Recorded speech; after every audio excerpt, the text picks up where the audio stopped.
Bismillahirrahmanirrahim. Assalamualaikum warahmatullahi wabarakatuh.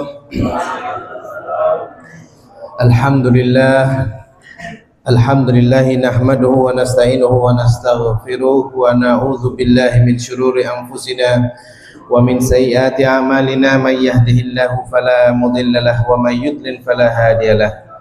Asyhadu an la ilaha illallah wahdahu la syarika lah wa asyhadu anna sayyidana Muhammadan abduhu wa rasuluh arsalahu bil huda wa dinil haqqi liyudhhirahu 'ala ad-dini kullihi walau karihal kafirun. Amma ba'du, nawayna ta'alluma wa ta'lim wa tadhakkura wa tadhkir wan naf'a wal intifa' wal ifadata wal istifadah wal hatha 'ala tamassuki bi kitabillahi wa sunnati rasulih wad du'a ila al huda wad dalalata 'ala al khair ibtigha'a wajhillahi wa mardatihi wa qurbihi wa thawabihi subhanahu wa ta'ala. Wa qala rabbi shrah li sadri wa yassir li amri wahlul 'uqdatam min lisani yafqahu qawli. Rabbi zidni ilma warzuqni fahma bi rahmatika ya arhamar rahimin. Amin. Alhamdulillah, yang belakang bisa maju biar pintunya enak ditutup ruangannya. Alhamdulillah, segala puja puji syukur kehadirat Allah Subhanahu wa taala yang telah memberikan kepada kita semua nikmat, wabil khusus nikmat iman, nikmat Islam, nikmat sehat wal afiat. Maka mudah-mudahan Allah Subhanahu wa taala memberikan karunia nikmatnya ini kepada kita semua, kepada keluarga kita di rumah, hingga ajal kita semuanya menjemput. Salawat serta salam semoga selalu tercurahkan kepada baginda besar Nabi kita Muhammad sallallahu alaihi wasallam. Allahumma shalli ala Muhammad. Yang karena beliaulah kita bisa mengerti mana yang hak dan mana yang batil, mana yang baik, mana yang buruk, mana yang halal dan mana yang haram. Maka alhamdulillah, di perjumpaan kita pada sore hari ini, Bapak, Ibu, para hadirin, Mas, Mbak yang dimuliakan oleh Allah, sore hari ini adalah sore yang spesial. Mengapa saya bilang spesial? Karena sore hari ini adalah termasuk masih di dalam tanggal 9 Muharram. Ya. Panjenengan mungkin minggu lalu mendengar tanggal 1 Muharram. Itu adalah tanggal yang luar biasa, tanggal atau tahun baru kita, yaitu tahun baru Hijriah, ya. Hijrahnya Nabi kita Muhammad sallallahu alaihi wasallam dari kota Makkah menuju kota Madinah, ya. Yang mana kita baru saja memasuki tahun 1447 Hijriah. Maka pada hari ini adalah hari ke-9 di bulan Muharram, ya. Besok, yaitu setelah tanggal 9 berarti tanggal berapa? 10. Dan juga terkenal tanggal 10 biasa disebut dengan tanggal apa? Hari apa? Asyura, ya. Peristiwa penting di dalam agama kita, agama Islam, banyak terjadi dari sebelum Nabi kita Muhammad SAW lahir. Tanggal 10 Muharram adalah tanggal di mana Allah Subhanahu wa taala selalu memberikan keajaiban kepada hamba-hambanya. Di antara keajaiban-keajaiban tersebut ialah pada tanggal 10 Muharram diciptakannya Nabi Adam alaihis salam, ya. Nabi Adam alaihi salam diciptakan oleh Allah, ya, pada tanggal 10 Muharram, ya. Lalu kemudian peristiwa yang kedua juga, Nabi Adam alaihi salam turun dari surga ke dunia, hukuman dari Allah, ya, karena makan apa? Uti-uti. Buah apa? Simalakama. Bukan, buah khuldi, ya. Jadi buah khuldi, karena Allah Subhanahu wa taala sudah melarang Nabi Adam, jangan engkau dekati buah ini ya Adam, sesungguhnya ada konsekuensi atau hukuman yang akan engkau jalani. Maka saking pintarnya tipu daya setan, ya, sehingga Nabi Adam alaihissalam, bapak moyang kita semua, ya, beliau makan buah khuldi dan diturunkan oleh Allah di dunia. Coba enggak kita tinggal di akhirat ya Ustaz, tinggal di surga? Ya bukan seperti itu juga konsepnya, ya. Karena ini sudah jalurnya Allah, kepinginnya Allah seperti ini, ya berarti kita ya harus merasakan yang namanya dunia dulu baru surga, ya. Kemudian peristiwa selanjutnya yang terjadi pada tanggal 10 Muharram, diterimanya taubatnya Nabi Adam alaihissalam.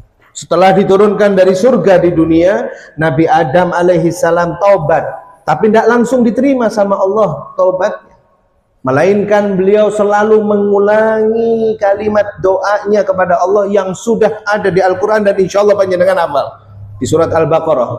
Apa itu? Subhanaka la ilaha illa anta subhanaka inni kuntu minadh dhalimin. Berulang kali, ribuan kali, puluhan ribu kali Nabi Adam alaihissalam meminta ampun kepada Allah subhanahu wa ta'ala, ya. Sehingga apa? Sehingga ketika sudah pada waktunya, sudah saat itu Allah subhanahu wa ta'ala menerima taubat Nabi Adam, yaitu tanggal 10 Muharram, ya. Kemudian ma'asyiral hadirin, peristiwa penting selanjutnya di tanggal 10 Muharram itu Nabi Nuh alaihissalam itu punya cobaan. Apa cobaannya? Beliau berdakwah berapa? Sudah kita bahas di pertemuan-pertemuan yang lalu, ya. Beliau berdakwah berapa? Berapa ratus tahun? 900 berapa? Ada yang tahu? 950 tahun. Tapi yang mengikut, yang manut sama Nabi Nuh alaihissalam cuman berapa orang? 5. Kortingan nih. Hah? Manusianya, jangan sudah jumlah semuanya, manusia dan hewan dan semua, jumlahnya berapa? Disebutkan di riwayat ada 80. Masuk semuanya di kapal Nabi Nuh, sehingga seluruh dunia, semua muka bumi ini Allah subhanahu wa ta'ala turunkan hujan 7 hari 7 malam tanpa berhenti, sehingga sampai semua yang selamat hanya yang ada di kapal Nabi Nuh alaihis salam. Nah, ketika sudah naik itu, naiknya kapal di atas air hujan itu, ya, di Bukit Judi namanya, Bukit Judi.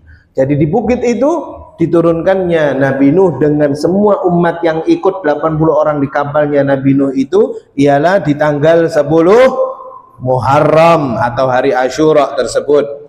Lalu kemudian tanggal 10 Muharram adalah tanggal lahirnya Nabi Ibrahim alaihis salam, ya. Kemudian tanggal 10 Muharram ada kejadian juga, dimasukkannya Nabi Ibrahim alaihissalam di kuali seorang raja yang zalim. Raja siapa namanya? Raja siapa? Fir'aun. Durungono Fir'aun. Namrud, ya. Raja Namrud.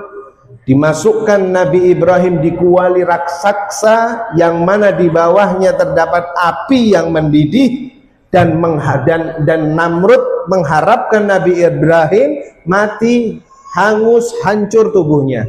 Akan tetapi apa kata Allah subhanahu wa ta'ala di Al-Quranul Karim, Ustaz Faisal? Kun bardan, bardan saliman, ya, salaman. Melainkan ketika Namrud ingin memasukkan Nabi Ibrahim alaihissalam, ya, mengharapkan kuali itu panas, mendidih airnya, Nabi Ibrahim rontok sedaging-dagingnya semua, tapi malah menjadi air yang sangat dingin, ya, sangat dingin, dan Nabi Ibrahim selamat di tanggal 10 Muharram tersebut, ya. Ada satu kisah juga di itu, sudah kami ceritakan beberapa kali, mudah-mudahan panjenengan ingat juga. Kuali raksasa yang sedang menggodok air itu untuk memasukkan Nabi Ibrahim, ya, itu ada satu ekor hewan yang dia itu daya efeknya ketika meniup apinya kuali Namrud itu nggak ngefek sebenarnya. Cuman hewan itu kurang ajar. Apa? Hewan apakah itu? Cicak apakah? Tuh kecoa. Sopo ngomong kecoa? Semut terlalu kecil. Ya. Ada hewan yang dia itu mengkitik lah bahasa nih. Istilahnya mengkitik. Wes cilik, gak punya kekuatan apa-apa, niup kualinya Nabi Ibrahim. Dan Nabi Muhammad SAW berpesan, barang siapa yang membunuh hewan itu 1 kali, maka pahala dan langsung mati, pahalanya 100. Bunuh ping loro dipukul sampai 2 kali baru mati, pahalanya 75. Dipukul lagi sampai baru 3 kali baru mati, pahalanya 50. Hewan apakah itu? Cicak.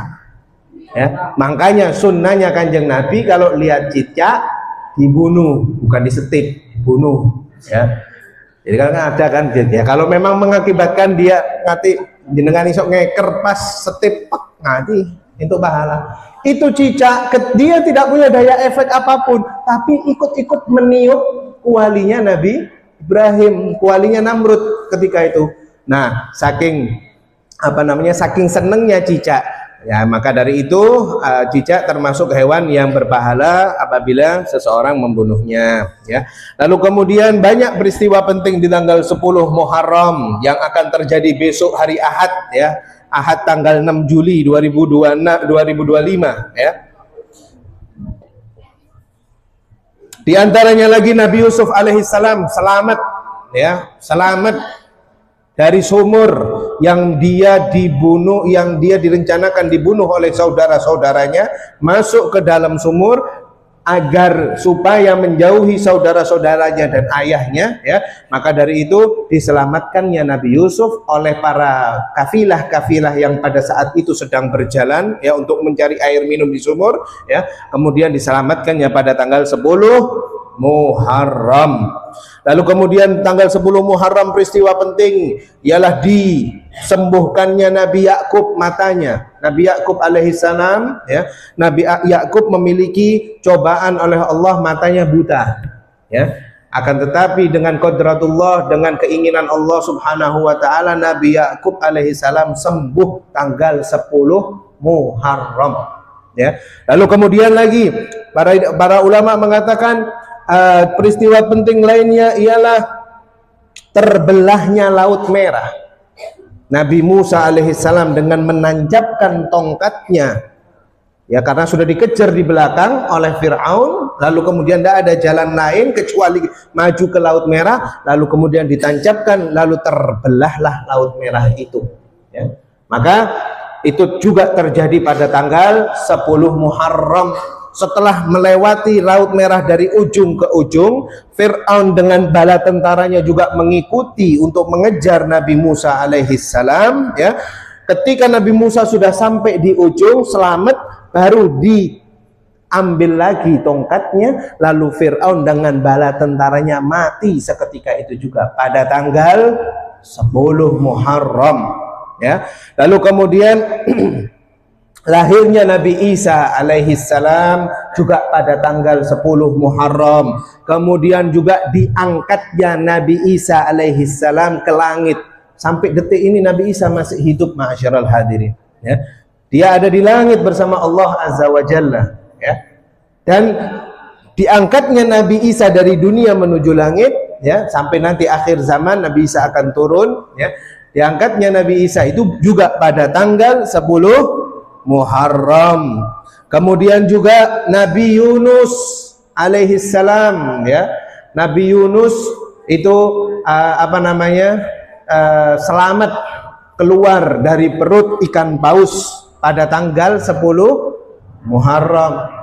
Beliau ketika itu sedang diusik oleh umatnya, kemudian ikhtiar untuk hijrah, lalu kapalnya panjang, ya, ceritanya. Inti dari cerita tersebut, tenggelamlah atau masuklah Nabi Yunus ke dalam lautan, kemudian ditangkap oleh ikan paus, dimakan. Tapi dalam keadaan utuh, beliau di dalam perut ikan paus dan dikeluarkan dari perutnya ikan paus tanggal 10 Muharram. Kemudian yang terpenting, tanggal 10 Muharram itu diciptakannya ruh Nabi kita Muhammad sallallahu alaihi wasallam. Allahumma sholli ala Muhammad. Maka panjenengan Bapak Ibu Mas Mbak semuanya, kalau sudah mengetahui kelebihan tanggal 10 Muharram yang akan terjadi besok ini, hari Ahad ya, besok hari Minggu tanggal 5 Juli, besok ya tanggal 6 ya, maka tolong usahakan panjenengan semaksimal mungkin berdoa ibadah kepada Allah Subhanahu wa taala dengan sungguh-sungguh. Karena di hari itu banyak kejadian-kejadian yang di luar akal manusia, Allah berikan keajaiban tersebut kepada manusia. Para nabi adalah manusia, ya. Para nabi manusia. Maka kita dengan nabi beda, ya. Levelnya kita berbeda. Maka para nabi, mereka ketika sudah memasuki tanggal 10 Muharram, mereka selalu berpuasa. Di antaranya keutamaan seseorang ialah berpuasa. Disebutkan dalam hadis Nabi kita Muhammad sallallahu alaihi wasallam, diriwayatkan oleh Imam Muslim, "Shauma Asyura ahtasibu 'ala Allahi ayyukaffirallahu sanatal ladzi qablah." Aku mengharap seseorang yang puasa Asyura, berarti ini Rasulullah mengharapkan orang yang puasa Asyura ini tanggal 10, dia diampuni dosanya 1 tahun yang lalu. Jenengan dari tahun lalu ke tahun ini, tanggal 10 Muharram lalu ke 10 Muharram tak besok ini, sudah berapa dosa kita yang sudah berbuat? Nyatet jenengan? Tidak usah jenengan catat, sudah ada pencatatnya, malaikat raqib dan malaikat atid. Tapi keutamaan besok ini tanggal 10 Muharram, orang yang berpuasa di dalamnya, maka dia akan diampuni dosanya kepada Allah di hadapan Allah Subhanahu wa taala. Dan ingat, dosa hubungannya yang kepada Allah, yang kepada hamba-hamba Allah. Seduwe utang yo lunasi utangi di sahur. Kaono diampuni dosa terus utang yo bapak juga diampuni, yo ndak. Pancet nek utang yo utang, ngebon yo ngebon. Jadi untuk hubungan dia antara dia dengan Allah, besok pasti insya Allah Allah akan ampuni. Dan para ulama mengatakan juga itu adalah dosa-dosa kecil, bukan dosa-dosa besar. Hati-hati yang putus silaturahmi kepada saudaranya, kepada orang tuanya, kepada sanak familinya, besok sambung kali silaturahmi. Ya, karena kemudian itu di hadis ya, yang diriwayatkan oleh Imam Muslim. Ketika itu Nabi kita Muhammad SAW setelah haji wada, beliau dengan para sahabat pulang ke Madinah. Ketika pulang ke Madinah, beliau mendengar dan menemui orang-orang Yahudi yang ada di Madinah. Dan mereka mengatakan, "Ya Muhammad, hari ini adalah 10 Muharram." Mereka mengatakan di hadapan para sahabat yang lain juga, hari ini adalah tanggal 10 Muharram, kami orang Yahudi puasa. Lalu Nabi kita Muhammad SAW ditanya oleh sahabat, "Ya Rasulullah, mereka orang Yahudi, kaum Yahudi Madinah puasa di tanggal 10 Asyura. Bukan kita yang Islam loh Pak, bukan. Orang Yahudi itu puasa di tanggal 10 Asyura. Kenapa orang Yahudi puasa di tanggal 10 Muharram atau tanggal 10 Asyura itu, tanggal Asyura itu? Karena selamatnya Nabi mereka, yaitu Nabi Musa dari kejaran Fir'aun. Makanya hari ini kami orang Yahudi puasa karena senangnya Nabi Musa selamat dari kejaran Fir'aun. Ya. Kemudian ketika ditanya oleh sahabat, "Ya Rasulullah, apakah kita juga puasa seperti mereka orang Yahudi?" Kemudian Rasulullah menjawab, "Nahnu ahaqqu bi Musa." Kita ini umat Islam lebih berhak daripada umatnya Musa. La in baqitu ila qabil la'alla asumut tasi'. Katanya Nabi Muhammad, apabila umurku panjang, tahun depan ketemu bulan Muharram, aku akan puasa tanggal 9 dan 10 Muharram. Kemudian sahabat mengatakan, kenapa ya Rasulullah pakai tanggal 9? Hari ini tanggal berapa? Tanggal 9, Tasu'a. Besok Asyura. Mengapa ya Rasulullah? Mengapa engkau mengatakan lebih baik tanggal 9 dan tanggal 10 tahun depan? Karena aku ingin beda dengan mereka kaum Yahudi. Jadi kita ini umat Islam, supaya beda puasanya dengan orang Yahudi, puasa tanggal 9 dan puasa tanggal 10. Allahumma sholli ala Muhammad. Akan tetapi takdir berkata lain. Nabi kita Muhammad SAW wafat di bulan Rabiul Awal ketika beliau mengatakan seperti itu. Ya, maka alhamdulillah yang puasa hari ini tanggal 9, maka mudah-mudahan Allah terima pahala puasanya, Allah berikan, Allah kabulkan hajat-hajatnya, Allah berikan kesehatan kepadanya. Dan yang belum puasa hari ini tanggal 9, wis katung saat iki wis bungkusan sekali separuh kabeh. Hari separuh saya buru ngomong sampai. Tidak usah khawatir, karena jenengan baru tahu besok kesempatan puasa tanggal 10. Niatnya pripun Ustaz? Bagaimana niatnya? Kalau jenengan tidak bisa bahasa Arab, nggak usah bingung, langsung niat. Aku niat besok puasa Asyura lillahi ta'ala. Selesai.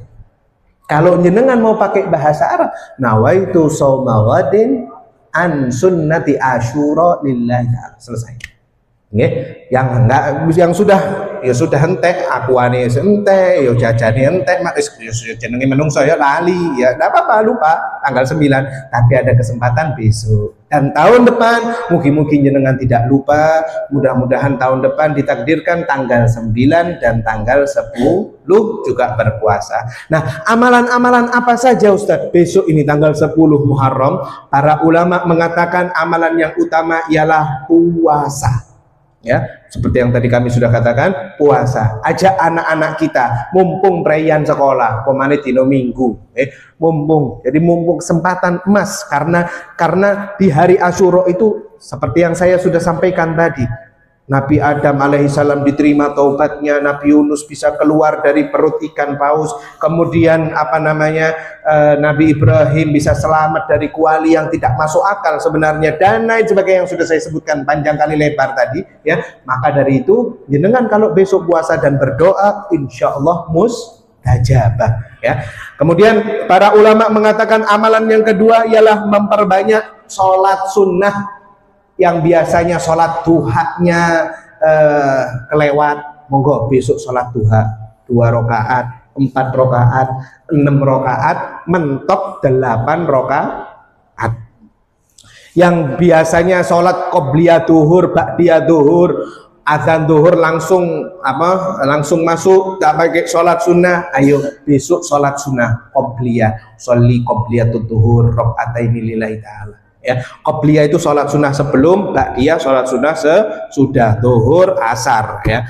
Asarnya tidak ada ba'diyah. Kemudian besok ya disunahkan juga silaturahmi, ya. Amalan yang paling afdol silaturahmi. Jenengan mau bawa beras, mau bawa buah-buahan, mau bawa apapun itu kepada sanak famili yang mungkin sempat terputus, monggo, ya. Besok kesempatan silaturahmi.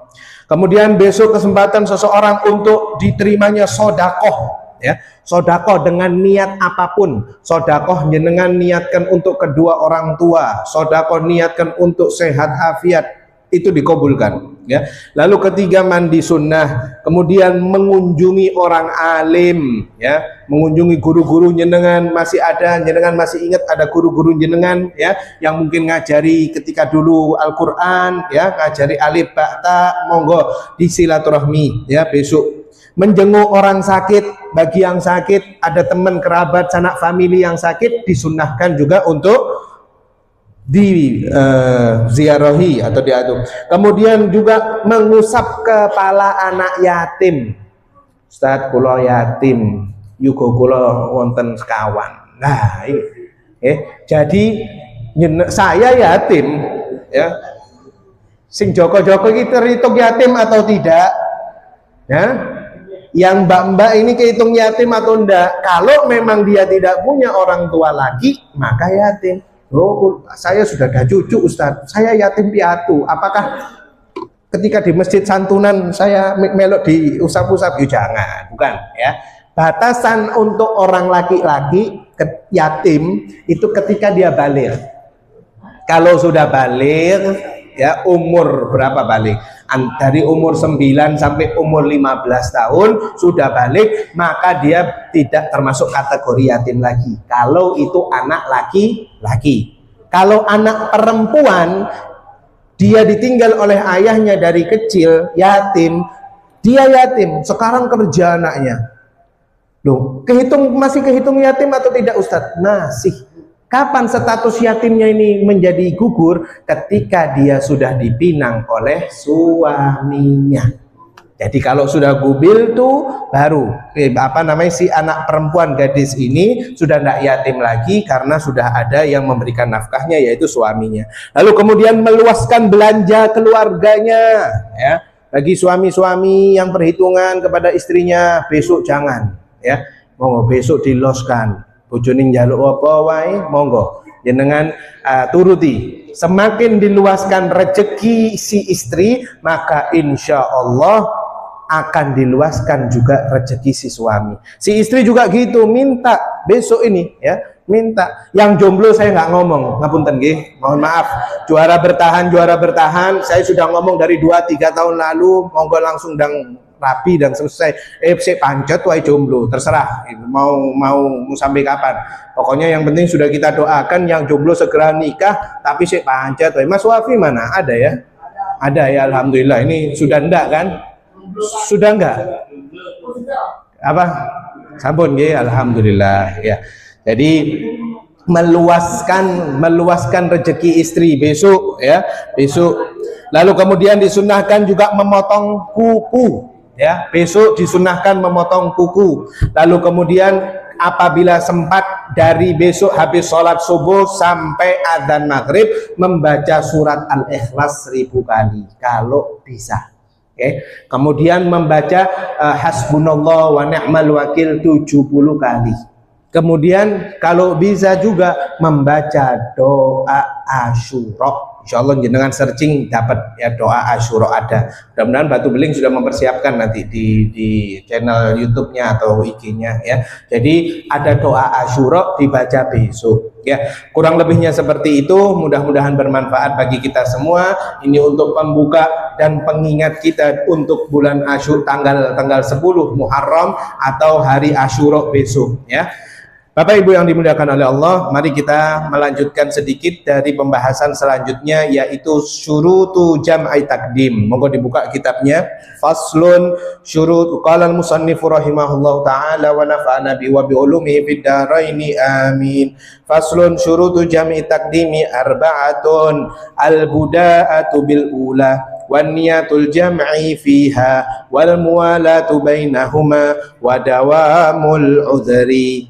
Ya, syarat sah jamak takdim ada 4 ya.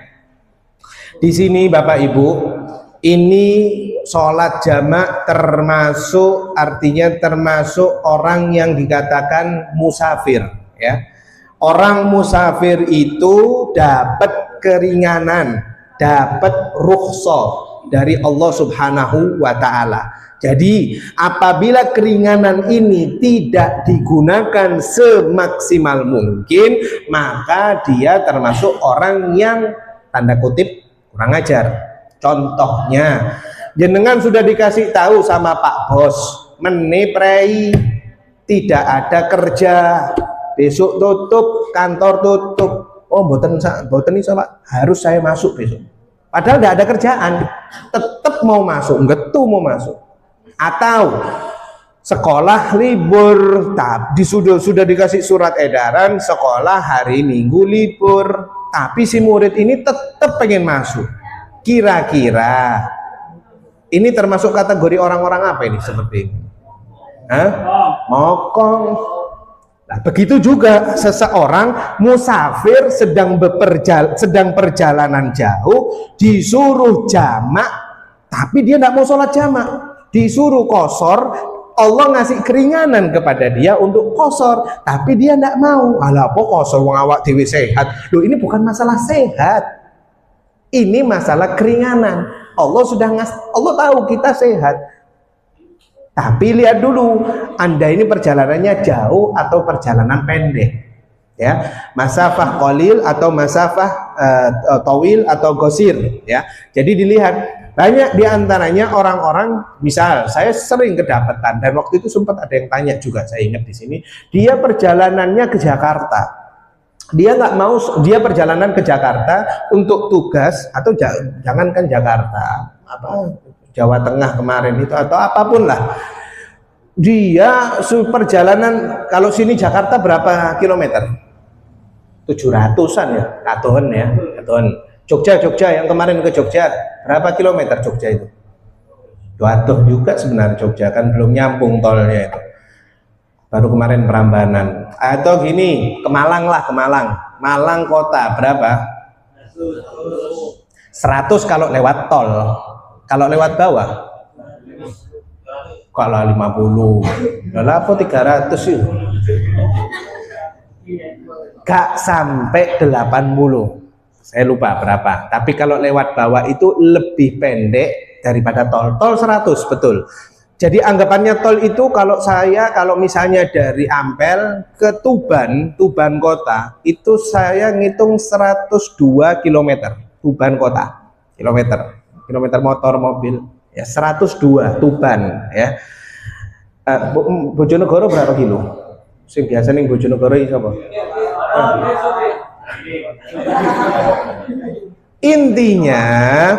Intinya seseorang yang melebihi dari 83 atau 82 kilo, maka dia diperbolehkan sholatnya jamak qashar. Understand? Ya, Ustadz saya kuat, nggak usah pakai jamak qashar, nggak usah disingkat-singkat. Biasanya duhur kan lo 2 asar, duhur 4 asar 4, jadi duhur 2 asar 2. Gak gelem. Ada nggak orang-orang seperti itu? Ada ya. Bagaimana? Maka dia anggapannya seperti yang tadi saya kasih perumpamaan, sekolah prei tapi getu tetap ape mlebu kelas, kantor prei tapi tetap ape kerja, berarti kan ya mokong ya. Maka dari itu orang-orang musafir itu memiliki keringanan atau rukhsah, di antaranya ialah jamak takdim. Jamak itu adalah menggabungkan sholat yang bisa digabungkan, sholat duhur dengan asar, sholat maghrib dengan isya. Ini tak gabung kabeh Ustaz, subuh duhur asar maghrib isya bengi kabeh sholat, itu madhab lain ya, itu ajaran lain ya, itu nggak boleh ya, nggak ada ya. Yang benar itu jamak duhur sama asar, maghrib sama isya. Nek tak gabung Ustaz, maghrib ambil asar, duhur ambil isya, nggak bisa. Mau jenengan otak atik kaya apa wis yo siki aturan ya, duhur dengan asar, maghrib dengan isya. Tapi yang membedakan ada yang namanya jamak takdim dan ada yang namanya jamak takhir.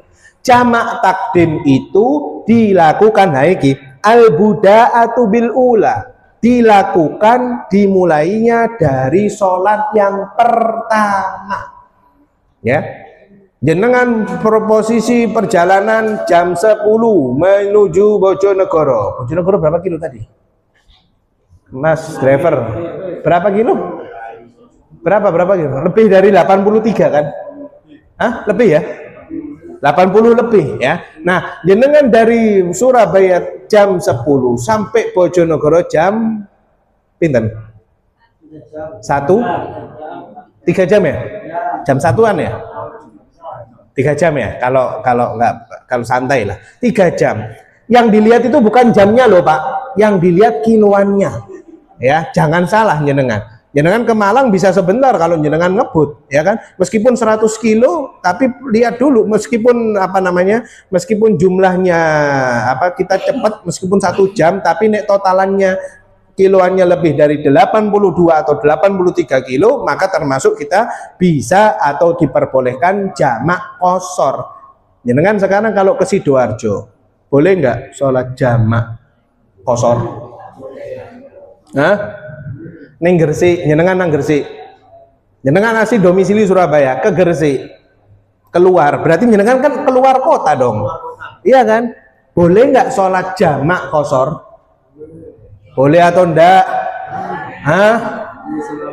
Jeneng Madura sekarang. Kita melewati perjalanan yang luar biasa, jembatan Suramadu, ya kan? Sampailah kita di Tanah Merah, gelis, tek, mandek. Ya. Apakah kita musafir keluar kota? Terus Ustadz, saya ke pasar Beleganya sebelah kanan rumah saya, terus ya misalnya ke Belega, pasar, jauh, masafanya jauh, ya. Tapi jenengan keluar kota atau tidak? Diingat, sini Galis 44 kilo. Pasar Belega mungkin siapa yang biasa yang dari Belega ada di sini, ya. Ya, Belega kayaknya nggak sampai 100 tapi, ya. Intinya kita mau ke Madura atau kita mau ke Gresik, kita ke Sidoarjo, kita yang mukim yang tinggal di Surabaya termasuk keluar kota atau bukan? Keluar kota. Tapi ingat, keluar kotanya itu kita tidak boleh mengkosor sholat. Menjamak boleh. Ustadz, saya cuman Mas Wafi nanya kayak kemarin, saya cuman nganter barang Ustadz, langsung balik, masuk saya jamak? Gak usah. Kalau cuman seperti itu, ini saya sebelum jenengan nanya, saya langsung kasih pertanyaan dan langsung saya jawab, ya. Jadi diantarkan barang itu ke Gresik, langsung balik ke Surabaya. Apakah jamak? Nggak usah, jangan, ya. Begitu juga ke Sidoarjo, jenengan ngantarkan barang, balik lagi, nggak usah. Beda halnya kalau jenengan hadir pernikahan, paginya jam 11 itu acara laki-laki, acara perempuannya jam 12. Otomatis kan acara perempuan biasanya lebih lama, ya kan, molor sampai setengah 2, jam 2, belum balik Surabaya nih, ya kan. Nah, apabila itu terjadi, jenengan nunggu keluarga jenengan nunggu istri atau famili atau siapapun di gedung, timbang gak lapo-lapo sholat duhur diperbolehkan jamak dengan asar, ya. Tapi ingat syaratnya, hati-hati, ketika jenengan balik ke Surabaya harus sudah di waktu asar. Ada dua perbedaan. Ada ulama yang mengatakan jenengan jamak takdim, ya. Jaraknya kan pendek, Sidoarjo, Gresik, Madura kan jaraknya pendek. Jenengan zuhur sama asarnya digabung 4, ya. Lalu kemudian jenengan sudah selesai pulang ke Surabaya, dilala masih jam 2, belum waktu asar. Bagaimana sholat asar yang tadi dilakukan di luar kota itu? Artinya sholat asar yang kita lakukan tadi tidak sah. Berarti ngenteni waktu adzan asar, jenengan sholat asar lagi. Paham tum? Ya, jadi seperti itu. Okay. Kemudian waniyatul jamak fiha, ini yang kedua. Syaratnya jamak takdim yang pertama harus dimulai dari sholat yang pertama, ya. Kemudian yang kedua harus niat jamak ketika sholat yang pertama. Usolli fardhu dhuhri 4 rakaatin lillahi ta'ala, Allahu akbar, lali gak niat jamak. Kan harus ada niat jamak kan, sholli fardhu dhuhri 4 rakaatin majmu'atan ma'al asri ma'muman lillahi ta'ala, Allahu akbar, ya. Nah, ketika takbiratul ihram, niatnya kita ini cuman usolli fardhu dhuhri biasa, polosan, ndak pakai niat kosor, gak ati niat jamak, ya. Maaf, bukan kosor, saya belum bahas kosor. Nggak pakai niat jamak, maka para ulama mengatakan hukum sholatnya seperti normal orang mukim. Berarti gak iso digabung, jenengan mari salam gak iso sholat asar. Karena apa? Tadi niatnya nggak pakai jamak, ya. Kemudian wal muwalatu bainahuma, antara sholat yang pertama dan sholat yang kedua harus berurutan. Jadi tidak boleh ada jeda. Assalamualaikum warahmatullah, assalamualaikum warahmatullah. Si salaman, si tasbih di si dungo, si tahlil, si mari ngono jawab WA. Oh iya, aku dorong sholat asar. Ngadeg sholat asar, sah atau tidak jamaknya tadi? Sholat asarnya tidak Bahkan ulama mengatakan orang kalau sholat duhur jamak takdim dengan asar atau sholat maghrib takdim dengan isya, habis assalamualaikum warahmatullah, assalamualaikum warahmatullah, langsung qomat, langsung berdiri, Allah Akbar, langsung, gak usah pakai salaman, gak usah pakai berdoa. Jadi habis salam seketika itu juga langsung qomat berdiri sendiri. Loh kenapa harus qomat Ustaz? Sunnah. Jenengan gak atik qomat yang mboten napa-napa. Ya, jadi langsung berdiri ya. Mualah artinya langsung berkesinambungan, harus langsung berturut-turut waktunya. Yang keempat, waktu udzur ya, waktu udzur ya. Wadawamul udhri, waktu udzur diperbolehkan menjamak masih berlaku. Seperti yang saya sampaikan tadi, kalau jenengan sudah sholatnya duhur sama isya, duhur sama asar, ya, tibain jenengan balik Surabaya sik waya nih, masih waktunya duhur, maka sholat asar yang jenengan lakukan tadi itu tidak sah, ya. Lalu kemudian itu hukumnya jamak takdim. Kemudian di kitab selanjutnya, di halaman selanjutnya, faslun syurutu jam'i ta'khiri itsnan niyatu ta'khir wa qad baqiya min waqtil ulama yasquha wa dawamul udhri ila tamamits tsaniyah, ya. Syarat jamak takhir, jamak takdim itu di sholat duhur. Sholat asarnya di mana? Sholat asarnya di waktu duhur. Jamak takdim sholat isyaknya di waktu maghrib. Beda dengan jamak takhir, sholat duhurnya di waktu asar, sholat maghribnya di waktu isya, ya. Jamak takhir. Apa itu syaratnya? Yang pertama, niat jamak takhir ketika ada waktu sholat yang pertama kira-kira cukup untuk mengerjakan sholat yang pertama. Jenengan masih ada di atas kereta api, ya. Jenengan dari Jakarta jam setengah 12 siang berangkat jenengan, Argo Bromo Anggrek jam 5 sampai Pasar Turi. Kebalik. Dari Pasar Turi jam 8 naik Argo Bromo sampai Gambir jam 5 sore, ya kan? Jenengan tidak sholat duhur tadi di kereta, tapi jenengan kalau mau sholatnya di Jakarta, jenengan wajib niat nawaitu takhir duhur ma'al asar lillahi ta'ala. Itu di waktunya duhur. Paham tum? Sekali lagi saya terangkan, jenengan mau niat takhir di Jakarta, mau sholatnya di Jakarta. Jadi jenengan berangkat jam 8 pagi dari Surabaya menuju Jakarta sampai jam 5 sore. Sholatnya tidak pengen di kereta, pengennya di stasiun. Bagaimana hukumnya sholatnya? Boleh. Niat takhirnya bagaimana? Ketika belum masuk waktu asar, jenengan niat nawaitu takhir duhur ma'al asar lillahi ta'ala. Atau pakai bahasa Indonesia, aku niat takhir sholat duhur sama asar karena Allah Ta'ala. Selesai. Ketika sampai di Gambir jam 5 sore, kan tepat waktu ya kereta api sekarang, kemarin ini Argo, ya. Jadi sampai Jakarta jam 5 sore, jenengan nyari musola, sholat usolli, langsung usolli fardhu duhri qasron, jamak takhir lillahi ta'ala. Allahu Akbar. Ustaz, aku sih bulet ambil bahasa Arab ini Ustaz. Ya apa nih aku pakai bahasa Indonesia? Beberapa ulama mengatakan boleh. Sing gak oleh ku sing gak sholat. Jenengan kalau misalnya timbangannya ruwet, usolli fardhu duhri, jenengan langsung dalam hati, aku niat sholat duhur gabung asar 2 rakaat, Allahu Akbar, sah. Pakai niat bahasa Indonesia pun nggak apa-apa, dalam hati.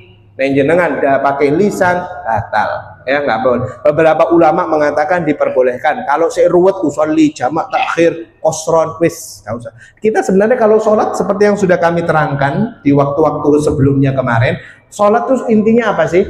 Usolli fardhu duhri lillahi ta'ala, ya kan? Tapi kan kadang karena kita dulu kecil diajari usolli fardhu duhri arba'a raka'atin mustaqbilal qiblati adaan makmuman, akeh kan? Harusnya cuma 4 aja, usolli fardhu duhri lillahi ta'ala. Selesai, kan sudah kita jelaskan waktu itu. Apakah sah? Sah. Allah tahu duhur itu 4. Ya, ulama fikih khususnya di mazhab Imam Syafi'i mengatakan, apalagi yang sudah kita bahas kemarin ya, itu sudah 4 saja sudah cukup. Usolli fardhu dhuhri lillahi ta'ala, Allahu akbar. Kalau jenengan makmuman wajib mengatakan makmuman ya. Kalau imaman tidak wajib. Ini sudah di pertemuan 3 bulan yang lalu. Oke, jadi seperti itu. Kemudian wadawamul udhri, dan waktu udzur masih berlangsung sampai mengerjakan sholat yang kedua. Jangan sampai kita sholat di Jakarta itu duhur baru sholat 2 rakaat, mari ngono di Jakarta adzan maghrib, jenenglah aku durung sholat asar, mau maghrib tak jamak takhir. Bagaimana hukumnya? Hukumnya asarnya jadinya qadhaan. Qadhaan apakah boleh 2 rakaat? Tidak boleh, 4. Wallahu a'lamu bissawab. Insyaallah kita akan melanjutkan di pertemuan selanjutnya syurutul qasr. Syarat-syarat sholat qasar itu apa saja. Yang terpenting jamak ini jenengan pahami dulu, dan besok puasa Asyura jenengan pahami dulu dan bisa mempraktekkan untuk puasa. Insyaallah kita berhenti sampai di situ, dan insyaallah pertemuan selanjutnya di syarat sholat qasar. Ada yang mau ditanyakan silahkan. Monggo, ada yang mau tanya, masih ada waktu.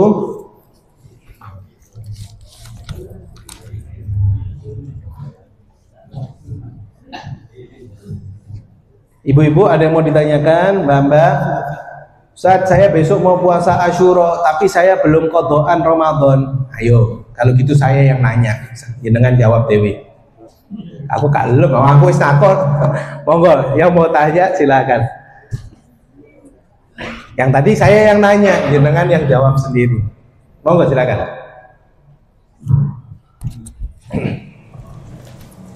Assalamualaikum warahmatullahi wabarakatuh. Waalaikumsalam warahmatullahi wabarakatuh. Ustaz, Afwan izin bertanya untuk masalah sholat jamak takhir. Itu apakah harus berurutan, dalam artian misal kita sholat maghrib dengan isya, kita jamak, apakah harus sholat maghribnya dahulu kemudian sholat isya, atau mengikuti waktu sholat tersebut, misal isya dulu kemudian sholat maghrib? Pertanyaan bagus. Tadi memang saya tidak mau bahas, tapi ya kalau sudah ada pertanyaan, jadi ini termasuk hal yang penting juga. Apakah ini biasanya di awam ya? Apakah sholatnya harus urut? Apakah harus duhur dulu baru asar? Apakah harus maghrib dulu baru isya? Kan sing ngurut kan sholat urutannya kan subuh, duhur, asar, maghrib, isya, ya kan? Apakah harus seperti itu untuk jamaknya ya? Nah, para ulama khususnya madhab Syafi'i mengatakan tidak wajib. Tidak wajib urut. Kalau harus, mungkin harus ya. Bedakan antara harus dengan wajib ya. Jadi diperbolehkan untuk harusnya, memang seharusnya sesuai urutan sholatnya, duhur sama asar ya. Kalau jamak takdim, sholat duhurnya ya berarti di awal otomatis. Tidak mungkin sholat duhurnya itu di akhir, karena masih waktunya sholat duhur. Berbeda halnya kalau jamak takhir. Ustadz, apakah ketika saya jamak takhir sholat duhur dulu apa sholat asar dulu? Nah, ada 2 ulama yang berbeda pendapat di sini. Ada yang mengatakan yo urutannya duhur sih baru asar. Tapi ada ulama lagi yang mengatakan, antara Imam Romli dan Imam Ibnu Hajar. Ada yang mengatakan, oh nggak bisa, karena ini sudah waktunya asar, yo sing duwe waktu dhisik sing sholat asar sih mari ngono duhur. Jadi apabila jenengan mau memilih yang metode seperti itu, seperti yang pertama, duhurnya dulu baru asar, tidak masalah.